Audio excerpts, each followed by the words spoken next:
Pernah kepikiran nggak? Kalau cara kita memperlakukan alam, itu sebenarnya cerminan persis dari cara kita memperlakukan sesama manusia. Nah, ini gagasan radikal dari Murray Bookchin yang akan kita bedah bareng, bahwa krisis lingkungan itu pada dasarnya adalah krisis sosial. Kita kan udah coba macam-macam ya, daur ulang, ngurangin plastik, teriak-teriak soal perubahan iklim, tapi kok rasanya kayak gali lubang tutup lubang ya?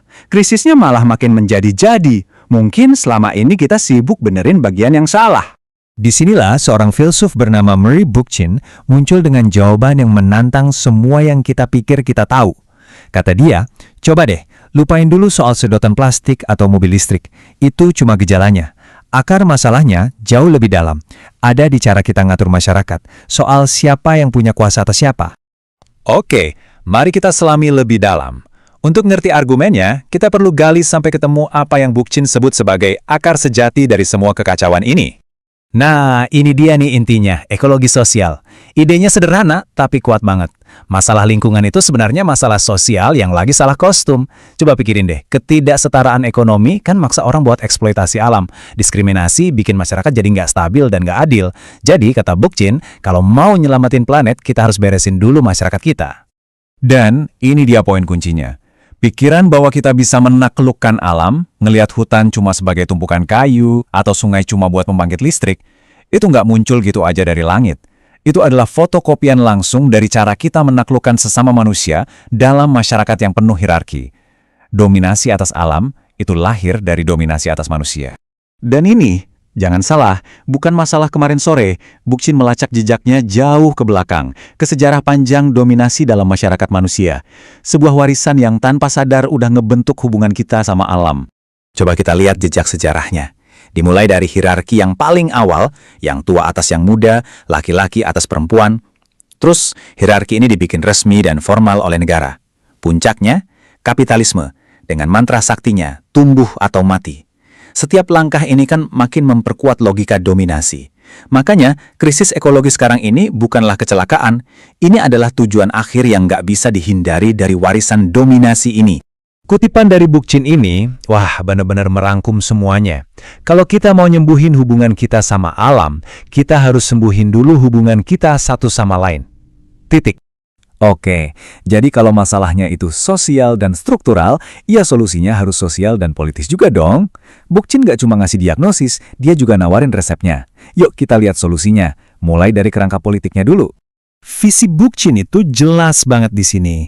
Daripada kekuasaan yang terpusat di model A, yang jauh dan abstrak, dia ngusulin model C, sebuah jaringan komunitas lokal yang berdaya. Kenapa ini penting buat ekologi? Ya logis aja kan, orang yang paling peduli sama hutan atau sungai itu, ya mereka yang tinggal di sekitarnya, bukan birokrat atau CEO yang kantornya entah di mana. Nah, nama teknisnya itu munisipalisme libertarian. Kedengerannya ribet ya, tapi intinya sederhana banget. Demokrasi tatap muka yang beneran. Bayangin aja, warga ngumpul di balai warga, bukan cuma buat nyoblos wakil, tapi buat bikin keputusan langsung soal komunitas mereka, dari ngurus sampah sampai bikin taman kota. Dan ini nih, yang bikin ide ini bukan lagi cuma utopia. Teknologi modern kayak panel surya dan turbin angin itu pas banget buat model yang desentralisasi kayak gini. Teknologi harusnya kan membebaskan kita, bukan malah memperbudak kita demi keuntungan segelintir orang. Bayangin deh, otomatisasi bisa ngurangin jam kerja, jadi kita punya waktu buat beneran jadi warga negara yang aktif. Tapi ini bukan cuma soal politik dan teknologi loh, ada dasar filosofis dan etis yang lebih dalam di balik semua ini. Bookchin menyebutnya konsep alam kedua. Oke, pertama kita harus paham dulu alam pertama. Ini gampangnya adalah dunia alamiah, evolusi biologis yang udah berlangsung miliaran tahun. Inilah panggung utamanya. Nah, dari alam pertama ini, manusia berevolusi dan menciptakan sesuatu yang unik. Masyarakat, budaya, institusi.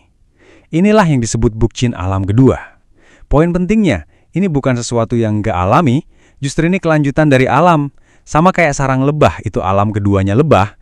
Ya masyarakat manusia, itu alam keduanya kita. Cara kita berevolusi dan bertahan hidup. Jadi, masalahnya itu bukan karena kita punya alam kedua. Masalahnya adalah alam kedua kita ini jadi rusak, jadi melenceng, gara-gara hierarki dan dominasi. Masyarakat kita yang nggak rasional ini ibaratnya kayak tangan yang berbalik nyerang badannya sendiri, ngancurin alam pertama yang jadi dasar kehidupannya. Kutipan ini ngasih kita visi yang penuh harapan. Di masyarakat yang rasional dan ekologis, manusia itu bukan lagi parasit buat alam. Sebaliknya, kita bisa jadi semacam kesadarannya alam itu sendiri. Alam, lewat kita, jadi bisa mikir dan ngebimbing evolusinya secara sadar. Jadi, dengan semua pemahaman ini, gimana kita bisa ngebedain pendekatan ini dan melangkah maju? Ada beberapa poin penting yang perlu kita luruskan. Bookchin tegas banget soal ini. Ekologi sosial itu bukan tentang kabur ke hutan dan nolak masyarakat. Itu dia sebut anarkisme gaya hidup. Sebaliknya, ini adalah proyek politik kolektif. Tujuannya bukan buat ngubah gaya hidupmu, tapi buat ngubah struktur kekuasaan yang ngebentuk hidup kita semua. Jadi tujuannya itu bukan kembali ke alam atau nolak peradaban ya. Justru sebaliknya, ini adalah proyek untuk menciptakan peradaban yang lebih maju, lebih rasional. Sebuah masyarakat di mana kebebasan manusia dan kesehatan planet itu bukan lagi dua hal yang saling bertentangan. Ini membawa kita balik lagi ke pertanyaan awal.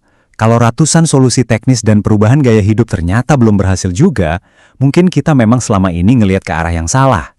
Mungkin pertanyaannya sekarang bukan lagi gimana cara kita benerin lingkungan, tapi gimana cara kita benerin masyarakat biar bisa hidup selaras dengan lingkungan. Sebuah pemikiran yang layak kita bawa pulang kan?